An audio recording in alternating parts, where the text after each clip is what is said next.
Today I want to share a recent conversation I had with Dr. George Wolfe. George Wolfe is the professor emeritus of saxophone at Ball State University, and he was my college saxophone professor. In our conversation, we talk about Dr. Wolfe's early childhood and how he got started in music, his life as both a performer and a teacher, along with many of the highlights of his career. And we also talk about the intersection of purpose, meaning, advocacy, and art. I hope you enjoy this conversation with Dr. George Wolfe. Dr. Wolfe. Yes. Thank you for joining me today. It's a pleasure to have you here. Thanks for having me. I've been really enjoying myself in Las Vegas. First time I've been here. And yeah. Welcome to Las Vegas. Yeah. Fabulous Las Vegas. Yeah. And I'm happy to join you and Eric T-Wall. Yeah. Both you being my students that are out here successful as performing artists. And it's just it's fulfilling for me, to know that two of my offspring are doing well. Well, thank you. My saxophone offspring. We wouldn't be here without your great teaching. So, we both owe you a large debt. So, we haven't seen each other for about 18 years, I think. Yeah, that's right. Yeah. We've been in touch here and there over the years, but this is the first time we've actually been, that's right. sat down with one another. That's right. Yeah. And, just looking back on our time together, and then just also on your life as a performer and as a professor.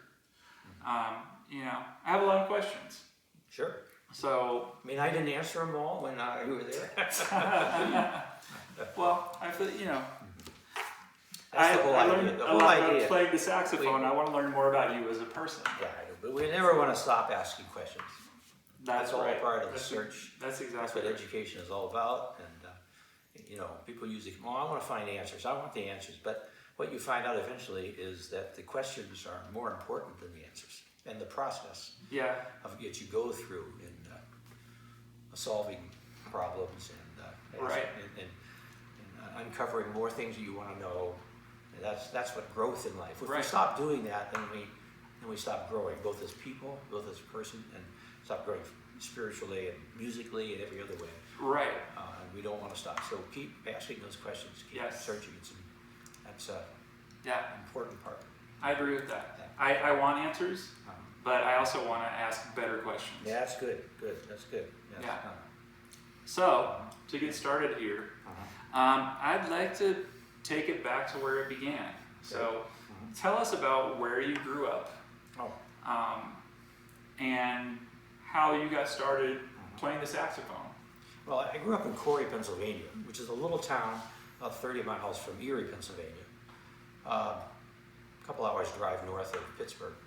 And, you think you grew up in a small town, you don't have much exposure, but actually the music education program in the high school, in elementary school, junior high and high school in that town, it was excellent. I didn't appreciate it at the time, of course. You look back, and there's a lot of people I wish I could thank now for what they could do, but the H. Lynn Rice and his wife were prominent music teachers at the school. Lucille Rice was his wife, and she taught the elementary music, and he taught senior high band, and then Ronald Rary was the junior high band director at the time, and eventually I started taking private lessons from him, and he also did the jazz band. Okay. So I started playing clarinet in like 4th grade, and today, now the band programs don't start until 6th grade, or to middle school, until 6th grade. Sure. So everybody's behind. We started we started in 4th grade. So I realized how lucky I was. Now I look back, and then in 9th grade, Ronald Rary approached me and said, I need another saxophonist for the jazz band, and would you like to play? Would you like to give you a saxophone? I can teach you how to. And so I went through a conversion. I was doing a recital. I went back to Corey, Pennsylvania, to do a recital to raise money for scholarship. My brother and I set up a music scholar, or fine arts scholarship in honor of our parents. Okay. And I went back there 2-3 times to do a fundraising concert. And so Ronald Byrd was in the audience, and this concert was being held in a church. And so about halfway through the concert, I said that when I was in 9th grade, I went through a conversion experience. And because it was in a church, everybody thought I was going to talk about religious conversion. And I said, no, I converted from clarinet to saxophone. But that was a key moment in my life, just to get a chance to then learn the saxophone. And then the next year, they needed the lead saxophone player, lead alto player in the jazz band, and I got to do that for 3 years. And I took private lessons in preparation going to music school. Okay. And that's what really got me on the path Right. to success. That's where the important seeds of my growth were sown, so to speak. So I really have to be thankful for those teachers. And then I went to Mansfield University for my undergraduate. My teacher at Mansfield University was Richard Kemper. He happened to be a graduate of Indiana University in Bloomington, Indiana. Okay. He knew Eugene Rousseau and had taken some saxophone lessons from him. Okay. Actually, Richard Kemper was a bassoonist. That was his primary instrument, but he had taken saxophone lessons because he was teaching saxophone as well. And so he talked to Eugene Rousseau about me auditioning, and I auditioned and became the graduate assistant there while I was on my master's. And well, when I got there at Indiana University that first semester, I found out, initially to my disappointment, that Eugene Rousseau was going to go on sabbatical leave the second semester.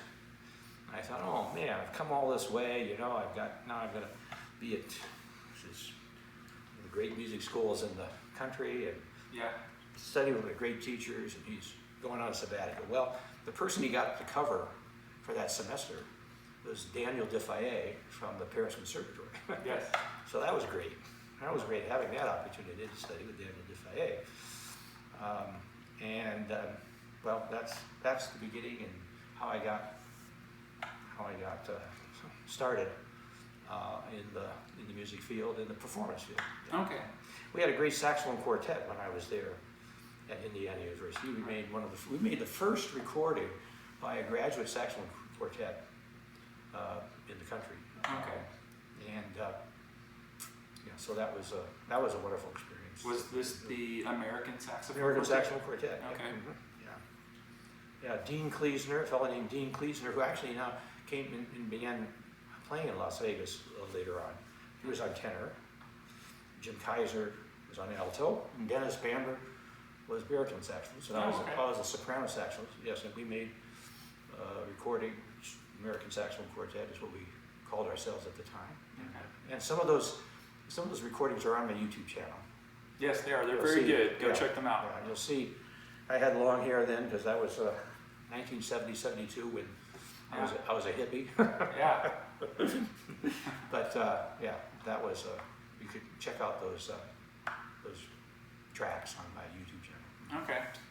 Yeah. Okay. So I have a few questions to follow up on that. Sure. Just kind of fill in some gaps here for me. So Ronald Rary, excuse me. So what instrument did he play? Actually, he's a trumpet player. Okay. But, he had an excellent music education background. In fact, a few years ago, he won a state award for being one of the important and great teachers. Kind of a music educators hall of fame. Yeah, that's right. In Pennsylvania. So he played saxophone, he played French horn, he played clarinet, and he could demonstrate. Okay. Because he had a strong music education background, and he could use a trumpet player. But then when I went to Mansfield University, the Richard Kemper was primarily a bassoon teacher. Yeah. But these are the people that made me a musician. You see what I mean? Right. Because they're the ones that know to teach you how to phrase, teach you how to do the musical things. Yeah. That Capital M music. Yeah, that's right. Yeah. Yeah, and not that Daniel Defoe and Eugene Rousseau didn't do that as well, but by the time you get to that level, you glean more about interpretation from a piece of literature. How do you interpret this? Sure. And what's the difference between the French Paris Conservatory approach and style, as opposed to the more Americanized saxophone style. And so you glean different things from different teachers. But as you get more into development, your emphasis is more on learning literature and interpretation. But the seeds of learning how to play a phrase, play musically, those came from teachers who weren't saxophonists. Yeah. That's kind of the irony. But, yeah. So I would imagine as well, studying your later studies with Rousseau and Defoe, they probably also filled in a lot of kind of historical gaps and information about how the pieces came to be and their history. Well, they knew, they often knew the composers personally who pieces were studying. So you got a lot of background there, which you wouldn't normally get by just buying the piece and learning to play it. Right. Context. And pieces were written for them. Yeah, yes. Mm-hmm. Yeah, that's right. Okay. Yeah. So let me ask you, in the time that Defoe was there, did he run the studio differently than Rousseau did? Well, yes. I mean, I'm laughing because Defoe he'd expect us to come in to a lesson with like 3 solos learned and all worked out. Okay. I mean, Rousseau focused more, in depth on one particular piece. Well, so did Defoe, but Defoe just moved faster, and so we'd be, if there was a spring break or something, or we started working on recital, and we have to play the same piece for 2-3 weeks, we found that was a relief, because you can't work on these really heavy-duty classical pieces, go in there with 3 different pieces prepared every week, It's kind of a joke in the studio at the time. But see, they both were very demanding in their own separate way. Sure. Yeah.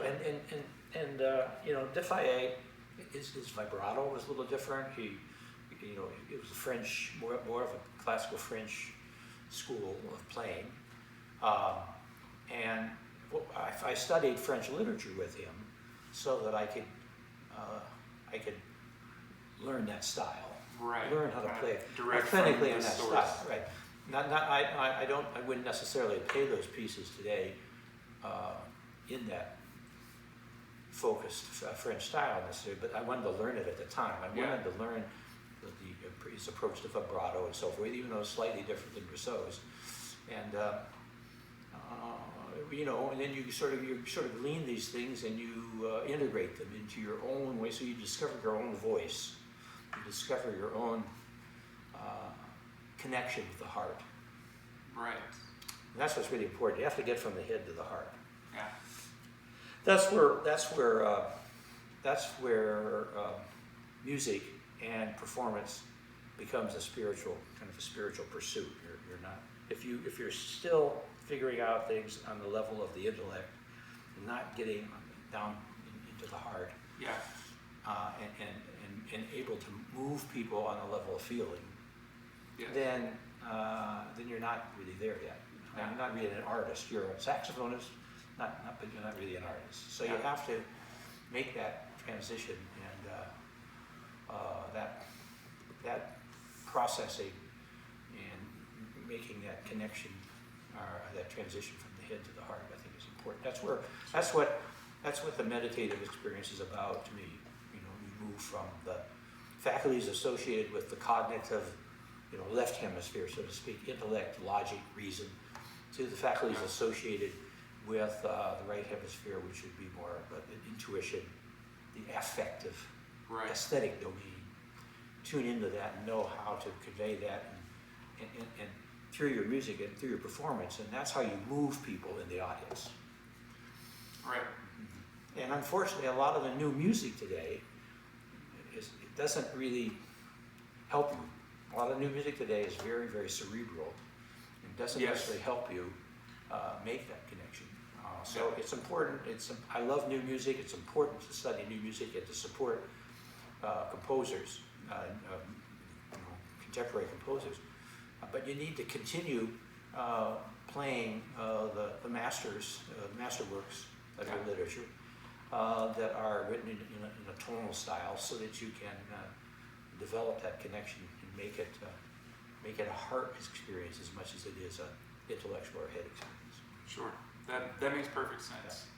I often frame that's a similar concept to that with my students. You know, and I will tell them to get to the point of doing and not thinking. So they're not just making decisions, they're actually just There's an expression moving in an intuitive fashion. Expression that comes from the Taoist philosophical tradition, which is a Chinese philosophy, which it says the way to do is to be. The way to do is to be. Yes. You're in the moment. You're fulfilling the needs of the moment, and rather than having a sort of intellectual plan that you're attached to. Later on, I became involved in improvising classical music with a cellist named Eric Edberg, who teaches at, who taught before he retired in Greencastle. At DePaul University in Indiana.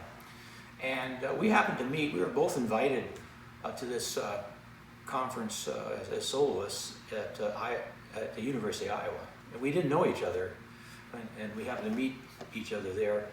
And here we were. It was a conference on improvisation.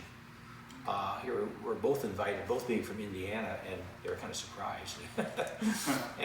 And we started. That's where we met. And we started improvising together. And I have like 3 or 4 examples of our improvisations on YouTube.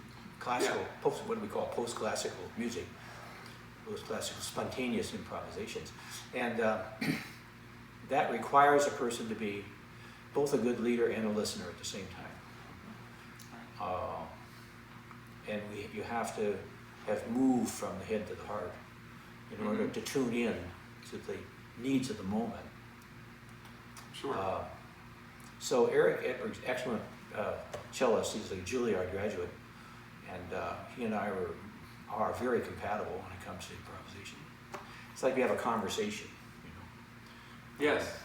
And people will say, you know, how do you improvise? I don't understand how you can do this. You sit down and you just start playing, and I say to them, well, you know, before we had this interview here, you know, did you memorize your lines? No, I didn't memorize it. See, we're improvising right now. We're improvising, and it's the same thing. Only if we do it musically. People don't realize, but to do that, you have to be connected on a deeper level than just the intellect. Right. And you know, going back to what you mentioned earlier about getting past the intellect to the aesthetic.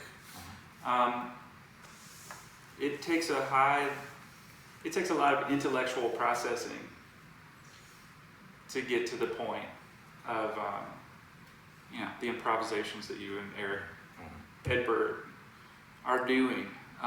Those videos are fantastic, and I will link to them in the description of this video so people can check those out. But they are very, very high quality, and you know, they would stand up to most, you know, composed pieces, you know. We always start, you know, there's a concept again from Taoist philosophy, the uncarved block, you know. You start with the uncarved block and then you shape something out of it. Yes. And that's the way we approach it. We don't know what we're going to start with. We don't talk about keys, we don't talk about tempos or anything. We just sit down, one of us starts playing, the other person comes in, interacts. Yeah. Sometimes we work with a percussionist, and it becomes, again, a conversation between 2 or 3 people. Yeah. and we don't know where it's going to go. But if we're if we just simply tune into one another, it always seems to wind up in the right space. Right. You know. So that is the classical improvisation, post-classical improvisation, whatever you prefer to call it, is a more recent development in your performance career. Let's say the past 25 to 30 years, right? That's Well, yeah. When Eric and I started playing, mid-90s. No, it was after 2000. It was after. Yeah. Oh, okay. Okay. So around, I mean, when you started doing those pieces, just in general, like working. Well, you did work with composer Jody Nagel. Yeah, that's right. On some of those. Yeah, things. that's right. Because well, see that was part of it was the influence of my study of Indian music. When I in 1989, I got a grant from the Eli Lilly Endowment to go to India and study Hindustani music. And so I learned to play tabla. I learned to play some sitar. And I learned how they approached what they call improvisation, but it's more of a motivic approach to realization of a melody. And nevertheless, that had a great deal of influence on getting me started on this improvisation, classical improvisation, which we've lost as an art form in the West. Yes. It used to be very much a part of, organists playing at Notre Dame Cathedral. They could improvise. Why? Because they were taking up the offering, and it was taking more time than explosive, so the organist just had to fill in and had to keep going. Yeah. And so improvisation became an art, a necessary art, in order to fulfill those musical responsibilities, you see. Right. But as time went on, then there's there's piano compositions called impromptus. Well, those impromptus really started as improvisations, and then they're written down and so forth. Yeah. So, but then you go to you talk to a classical player today, a lot of times, and just say, "Did you start improvising?" And what do you mean? What do we do? We've lost that because we've been so programmed to playing what's on the page, and so that got me kind of making, reviving my interest in improvisation, carrying it into the classical. Then when I met Eric, it just went on from there. Okay, and so you, as a professor, so you started, your first teaching job was at James Madison? Yeah, I taught at James Madison University for 5 years. Then I got the job at Ball State University. Right. And both, I've had memorable performances at each school, or not necessarily at the school, but through connections I made at the school. So when I was at James Madison, Harvey Phillips, the tuba virtuoso, came to James Madison, and he did a couple clinics in the recital, and then I said that there's a great piece for alto saxophone and tuba written by Walter S. Hartley, and it's just a double concerto. Would you like to do it sometime? Well, I didn't expect him to say yes because, Harvey Phillips was in another stratosphere at the time compared to me. But he said, yeah, I'd be interested in it. So, and I worked it up so I could play it with the Navy Band symposium in Washington, D.C. with Navy Band members. And so that was a very memorable performance. And that's on my YouTube channel, and that is on my CD, one of my CDs, the recording I did with, the performance I did with Harvey Phillips. And so then I got the position after 5 years at Ball State University, and taught there for 32 years. Yes. Had the memorable performance I had at Ball State. One of the most memorable performances is when I got a chance to perform in Minneapolis with the Royal Band of the Belgian Air Force, and I played the Robert Jager Concerto No. 2, and I got to work with the maestro conductor, of that band named Alan Crepin, and we played that particular piece, and that was recorded, and that is on my YouTube channel as well. Both those recordings happened to, live performances happened to be of the quality where they could actually be released. Be released. Yeah, you know, doesn't happen that often, but but yes, that's what did that, and it was interesting because, you know,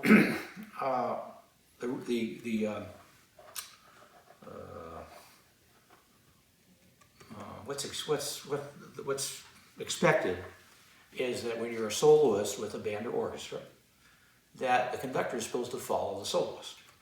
Yes. And that's the ideal. So, but you know, it doesn't always happen quite that way. Yeah, sure.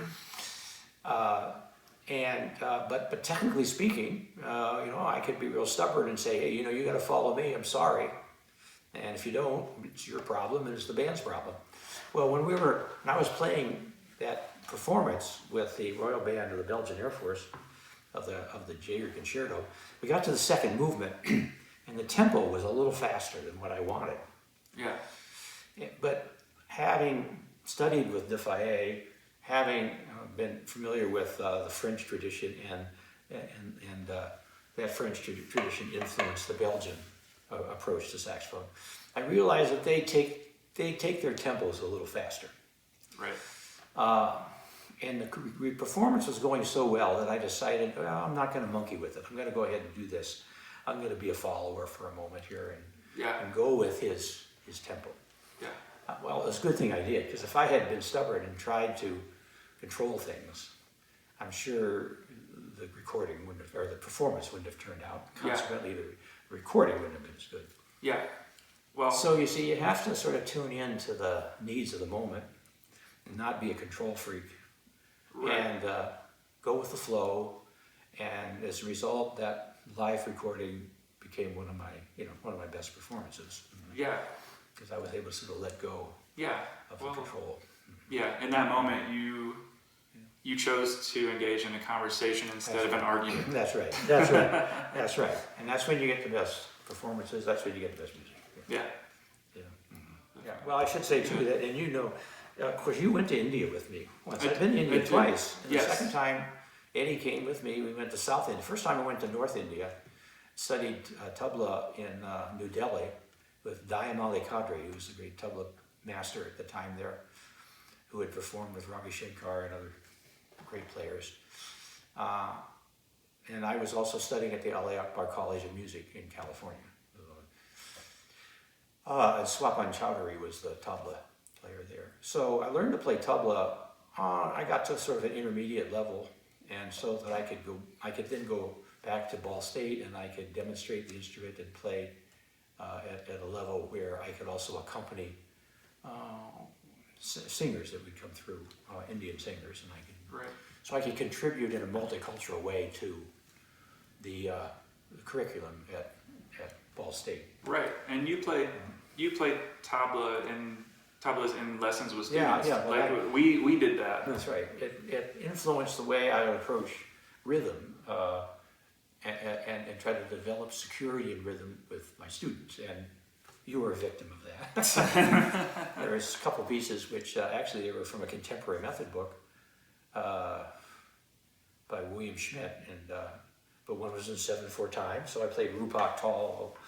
Well, that's the seven. That's the Tal, or the rhythmic cycle in 7 beats that you worked on that exercise. And then there's another in 6/8, which I did the Dadra Tal with, and helped to solidify the time in students. Yeah. Yeah. So that influenced me with respect to rhythm, and it also influenced me with respect to intonation, because you see in Indian music, it's based on just intonation as opposed to equal tempered. Sure. So, you know, if you study Indian music in that drone environment, just intonation environment, right, for a year, and I came back to Ball State and listened to the piano play and so forth.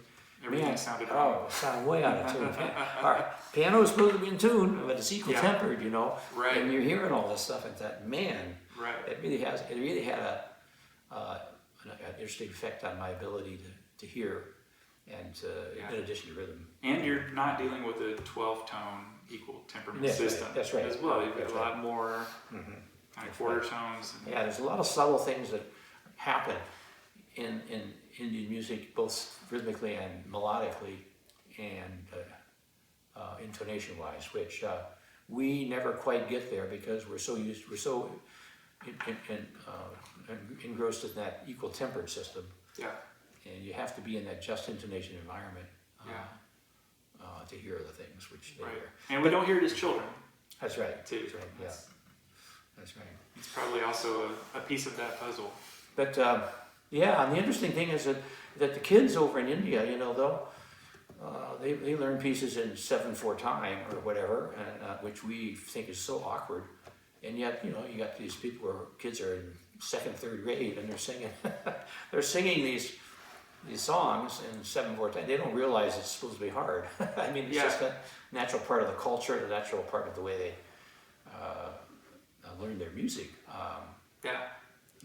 It's just like language.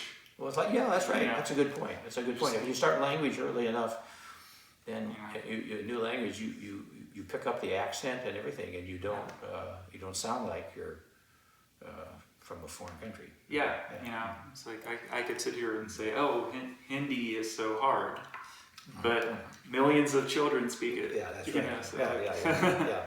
it's easy enough for kids.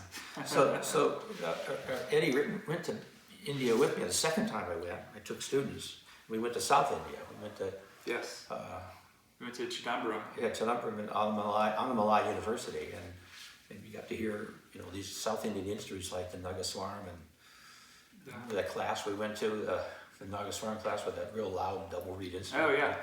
And it was a great cultural experience. I mean, it was just really great to be there and to have you experience that. So good. That was the first time I had traveled outside of the United States, and I had my mind blown wide open. I always say that, go to India is like, if you go to India, it's like going to another planet. You don't have to. It is. It was so different than anything I had experienced. But speaking, you talked about Donald Rory, and how that was like a moment. Oh, Ronald Reary. Ronald Reary, sorry. Ronald Sorry. Reary, right. Yeah. All R's. Yeah, that was Ronald Reary. Yeah. How that was a moment that was pivotal and life-changing for you, and I think of that India trip in the same way. Was that right? Okay. Yeah, definitely. Definitely changed me as a person. For the better. Yeah. Well, another trip you made to me was when you went to Chautauqua Institution with me. Yes. In New York.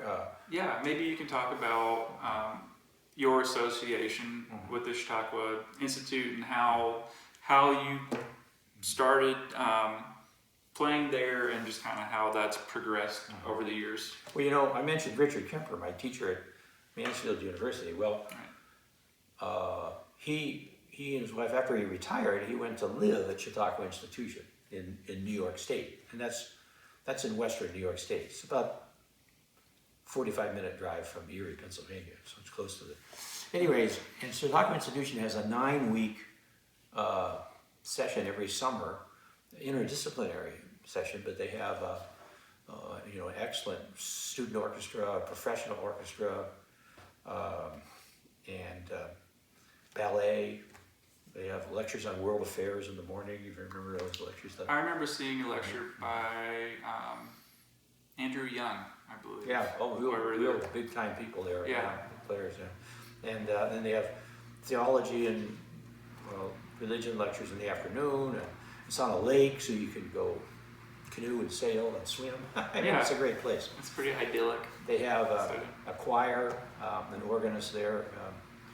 The organist there at the time, for the years I had been invited there to play, was named Jared Jacobson. Unfortunately, he passed away in a car accident a couple of years ago, but it was really tragic. But anyways, the reason how I got there was that Richard Kemper, who taught be a saxophone, and Ansel had moved to Chautauqua Institution to live there. So I came to visit him, and he knew the program director there, Marty Merkley was his name at the time, and he introduced me and so forth. And Marty became interested in having me come there to perform and also bring students, because it's really a rich, multicultural, interdisciplinary environment, as you know. Yes. So, so I started doing that about the year 2000, and I did that for about 13 years. And one year, I think you came with the quartet, right? My saxophone quartet? Yeah, that must have been one of your first years doing it then. So, but what it shows is how connections are important, you know, and how you keep those connections going, Right. Keeping in touch with people and networking. So, you know, Richard Kemper knew Marty Merkley. I was introduced to the program director.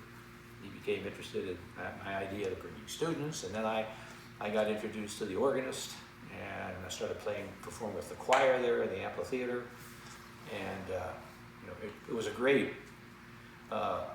13 years or so bringing students to Chautauqua Institution for that week, and you know, you all played better when we were there because you just let everything else go and just focus on your performance.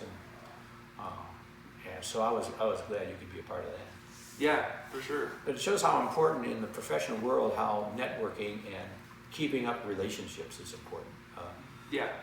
That's what I'm doing here. I mean, you know, Yeah. I didn't just forget about you after you graduated.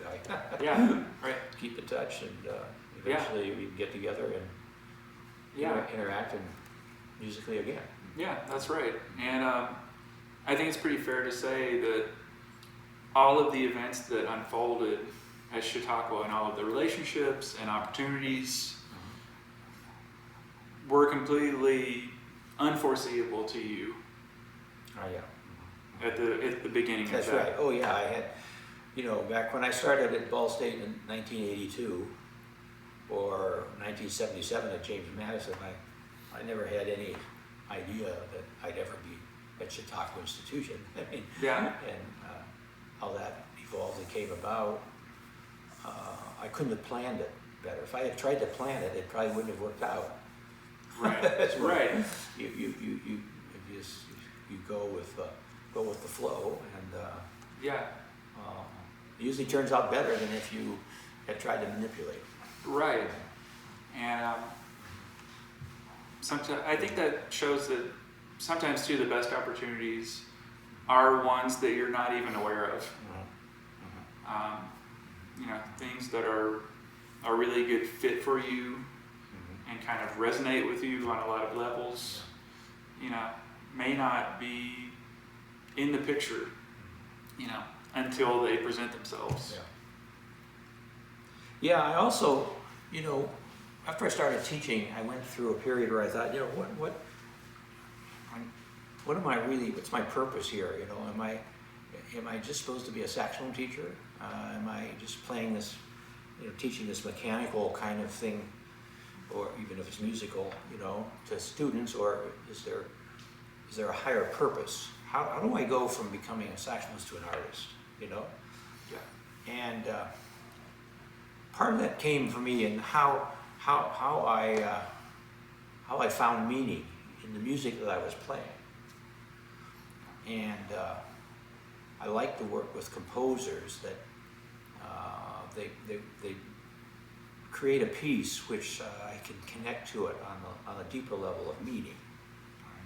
Right. So I got interested. There's a piece written by Christopher Cinto, who teaches. He lives in Phoenix. Okay. But he went to Bowling Green University and he studied composition there and other, I can't remember all the schools he went to, but he wrote a piece called Earthshaker.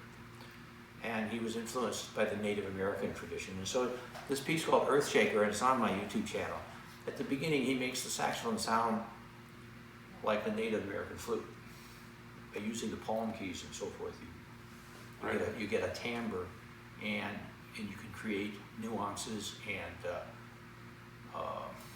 portamentos and so forth, like you'd hear on a Native American flute. So, you know, that gave me, I got interested in that. That gave me a different a purpose in learning that piece. I wanted to, I like the idea of connecting it with the Native American musical tradition. You know, and so more recently, I've actually taken up Native American flute, started playing Native American flute. Right. Just for my own personal kind of spiritual reasons. Yeah, and there are great examples of that on your YouTube Yeah, channel as well. I have a couple of that. Yeah. So anyways, I realized that in performing, you might say there's, you know, among the reasons that we perform, there's three that kind of stand out. One is an entertainment. You know, you perform because you're trying to entertain the audience. Okay. Well, that's okay, and I do, you know, it's fun. And I like to give my audience that kind of experience where they think that what I'm playing is fun and they enjoy it. Yeah. And then there's another reason, though, and that is an educational reason. You try to explain to them about the piece, about the composer, so that they get a broader context in which to appreciate the music. Yeah. So, like for example, some really unique improvisation pieces written by Ryanoda, the Japanese composer, and he was a shakuhachi flute player that eventually started playing saxophone. And as a composer, he tried to capture the shakuhachi flute style in these improvisations. And so that was that kind of multicultural connection. Was interesting, and to explain that to the audience, and so they could appreciate the shakuhachi style and how it could transfer to the saxophone. That's an example of, you explain that, it's an example of educational. You're performing with an educational purpose, right, as well as entertainment. The third level is performing in such a way that you're calling public attention to an injustice. Sometimes we call this protest music, or music which makes a political statement, for example. Right. And when I became at Ball State for 4 years, I became the director of the Center for Peace and Conflict Studies at Ball State. And I became very interested in the role the arts play in calling public attention to the injustice. And again, this goes back to India, because when I was in India, I started to, I went to a couple of places where Gandhi had lived, or when we went to his cremation site, for example. Started reading his philosophy of nonviolence and so forth. And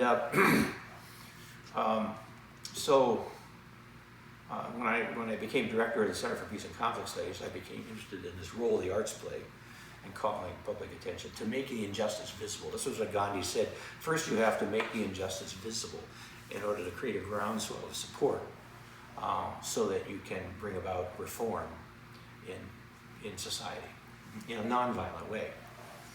So anyways, there's a great piece written by Martin Wesley Smith, was his name. He was Australian composer, from Australia.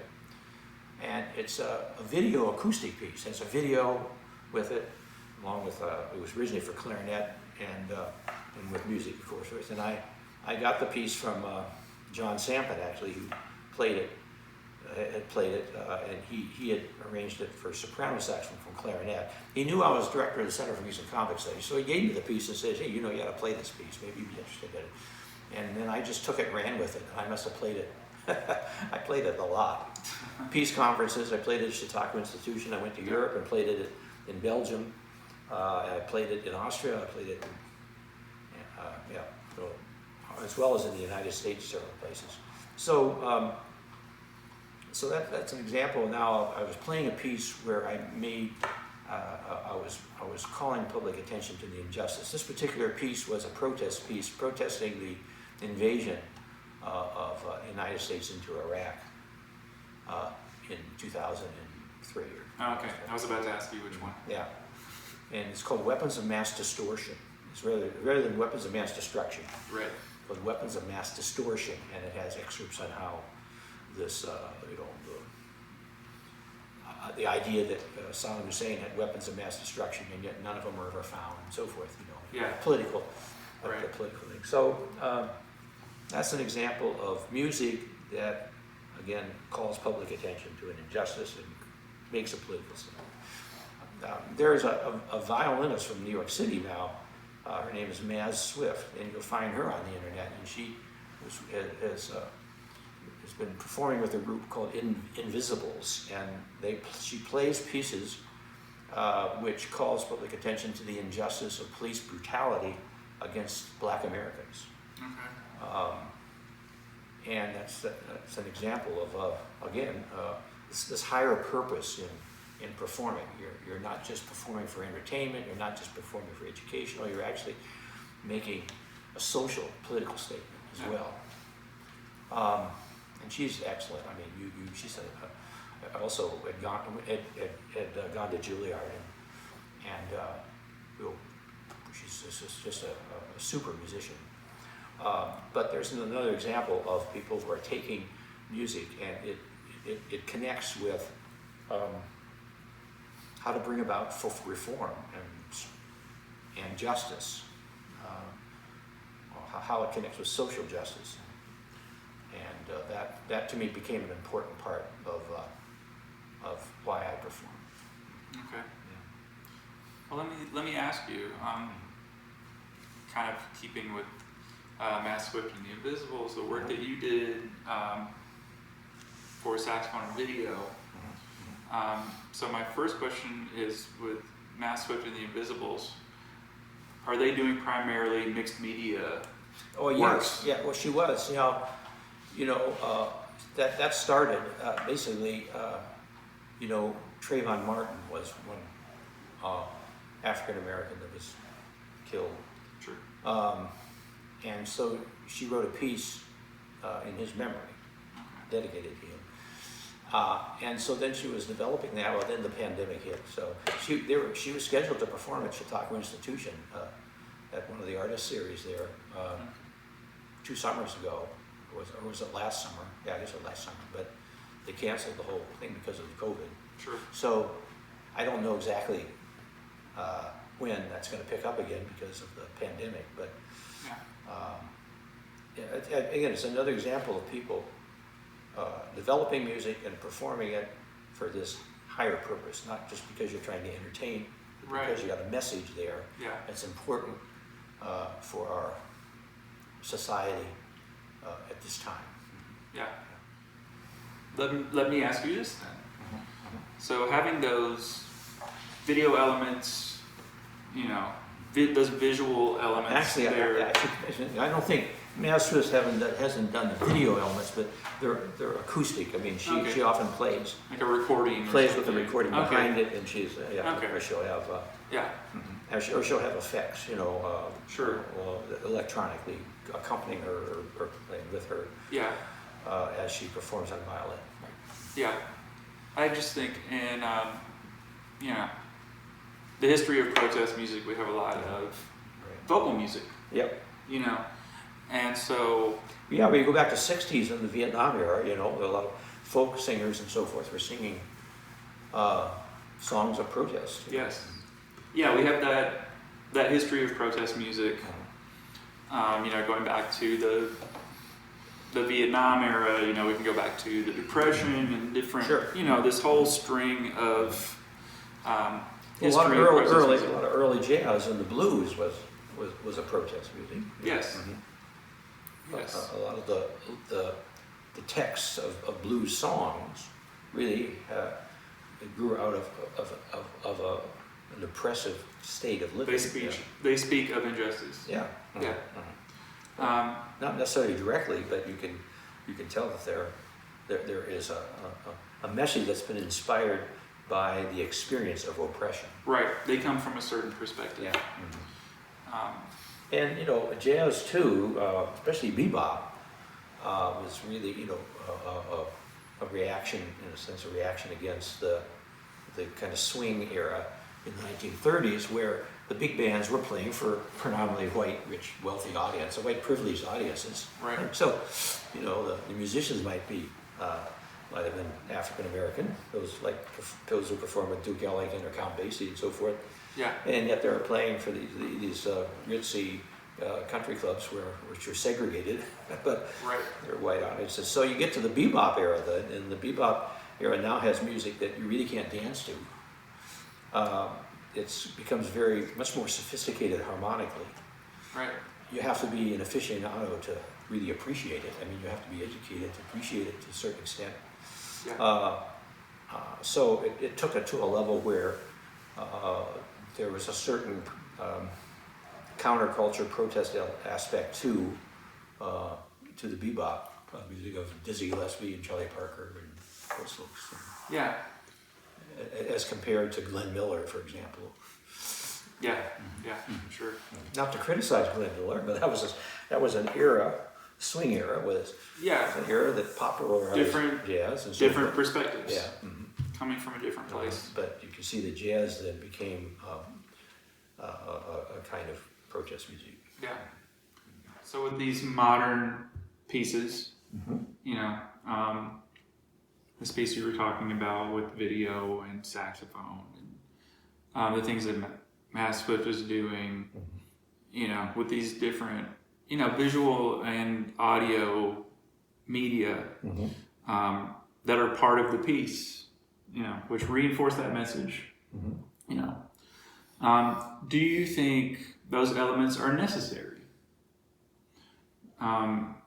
If someone were to write a piece for solo saxophone, unaccompanied saxophone, do you think that is an effective means of relaying a protest message? Oh yeah, I think you don't have to have the electronics or the visual or so forth. Yeah. And in fact, it just depends on how it's used. An unaccompanied piece can be just as effective. It's totally contextual and how skillfully those elements are integrated into the piece.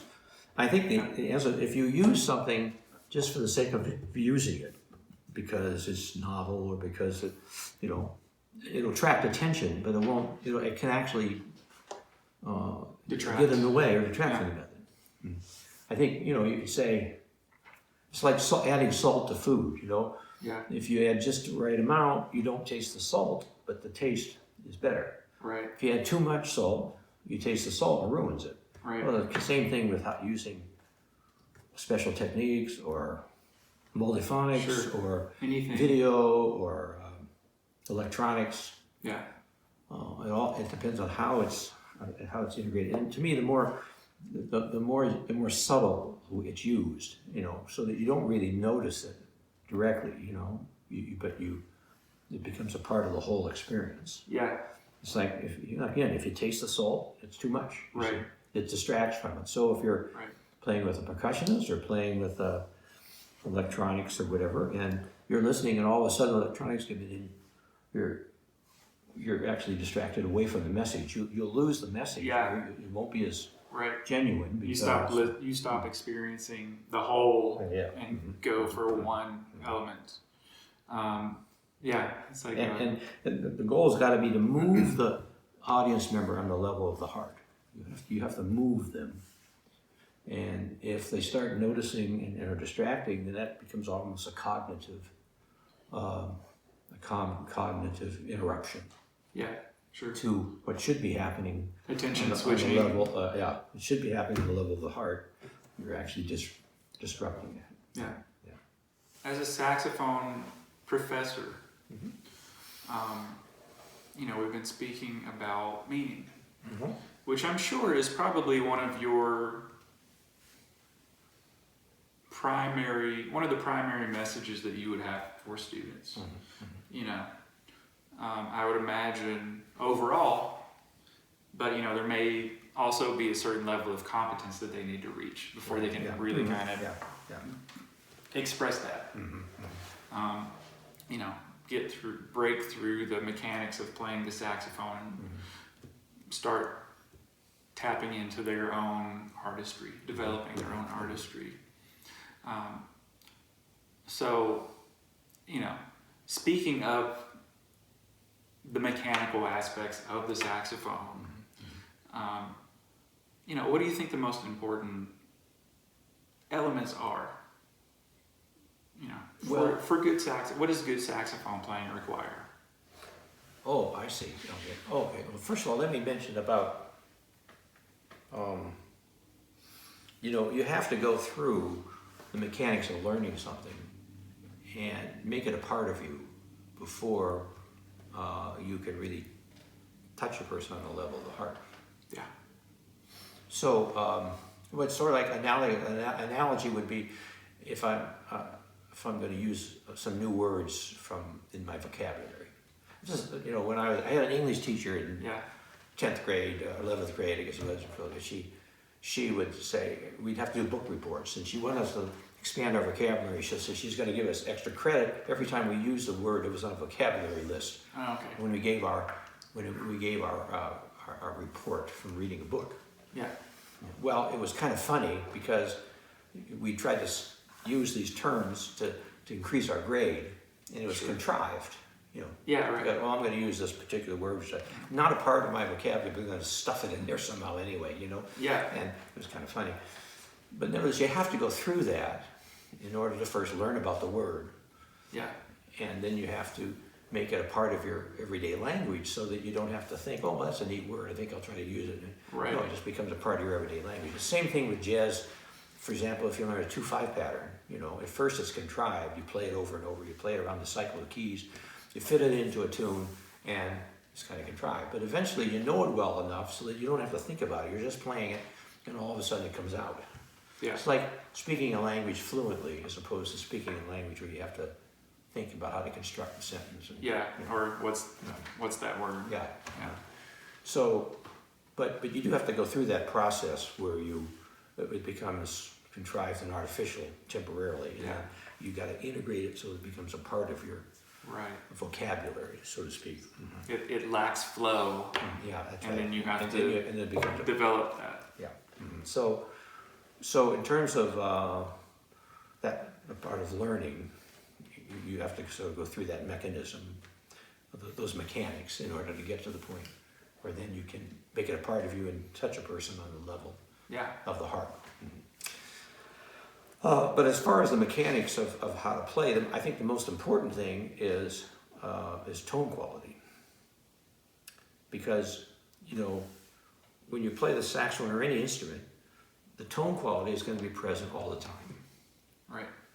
It's always there. The unifying factor. Yeah. And for example, let's say you can't tongue very fast or something. Well, that only shows up when you have a passage where you have to tongue fast. Right. And maybe that passage where you have to tongue fast lasts 4 measures or something. And so, you can learn to get through that. People will probably, if you don't quite execute it to your best, people will probably forget about it because the tone quality, if the tone quality is there, that'll be fine. Tone quality is there all the time, 100% of the time. Yeah. Your ability to tongue fast is maybe only there for 10 seconds or less, Right. So the mechanics, the most important things are to develop the ability to play those aspects which are there all the time. Yeah. Vibrato, tone quality. Yeah. Breath support. Yeah. Playing on a wide volume range without distorting. Yeah. Be able to control the breath, control the airstream, so you can phrase in a way that effectively keeps the attention of the audience. All those things. Yeah. Those are the most important.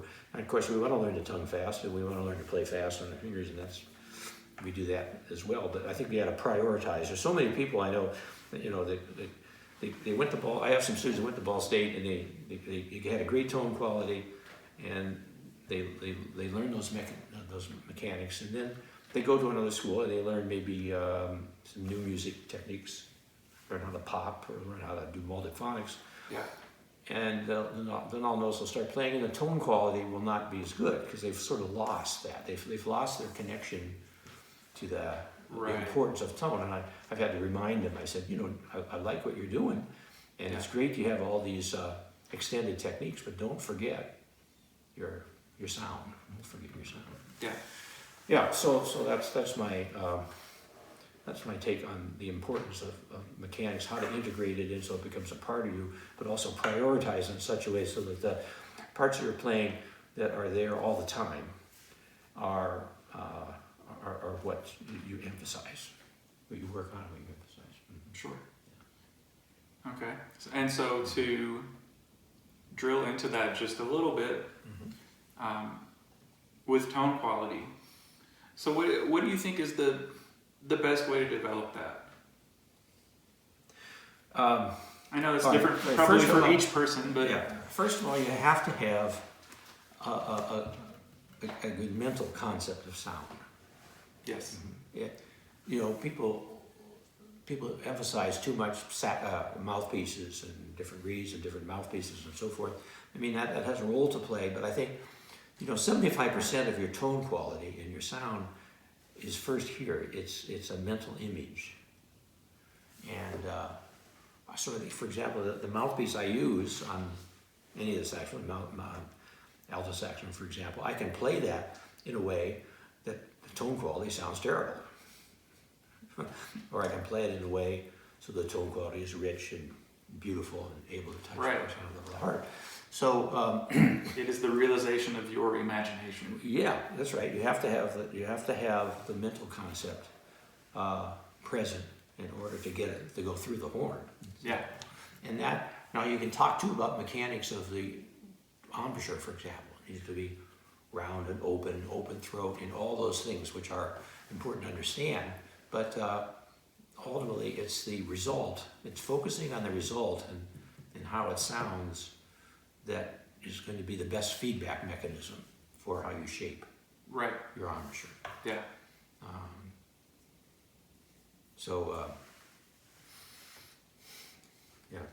Did I answer your question? Unfortunately, at this point in the interview, the battery on my camera died. So we lost the rest of the interview. But thankfully, it was only about 2 minutes, and we were just wrapping things up. So it could have been much worse. I'd like to once again thank my guest, George Wolfe, for sitting down with me for this interview. It was really interesting and a lot of fun. Be sure to check out the video that we did together, Tips for New Soprano Players. Dr. Wolfe shares some really great information and exercises for soprano, and they also work really well for the other saxophones.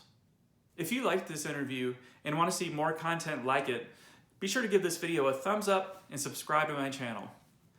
Thanks for watching, and I'll see you in the next one.